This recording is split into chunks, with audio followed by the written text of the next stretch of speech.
Welcome to 60 Seconds of Science, sponsored by Pioneer. From 1987 to 2015, corn yield at optimum economic plant density jumped from 135 bushels per acre to 188 bushels per acre. That's a steady upward march of 2.23 bushels per acre per year. What have plant breeders changed to allow corn to grow more closely together while increasing yield per plant? A lot of the yield gain that we've realized in corn has come from improving the stress tolerance of the plants and increasing the density per acre. When you compare hybrids for the last 20, 30 years to what we saw in the early hybrid era. Mark Jeske, Pioneer Agronomy Manager, says the most important traits are not obvious. It's been hypothesized that a lot of what we've been able to achieve in terms of driving higher density per acre relates to what we're doing below ground with the plant, actually.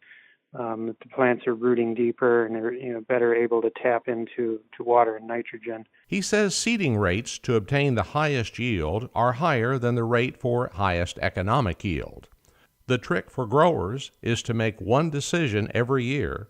That's the right number to gain the greatest net return. Density for maximum yield is really, in a lot of cases, pushing up to close to 40,000 plants per acre. The economic optimum that's associated with that is going to vary somewhat based on seed prices and upon commodity prices. So with lower commodity prices, it tends to push that economic optimum a little bit lower. The actual grower seeding rates that we see across North America really bear that out to where, we see actual seeding rates that are more in line with those economic optimums, typically low 30s, mid 30,000 plants per acre, depending on yield, environment, and location.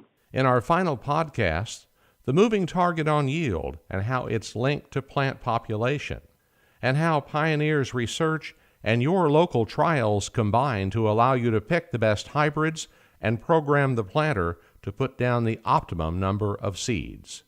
You can find other podcasts on this subject on this website. This has been 60 Seconds of Science, sponsored by Pioneer.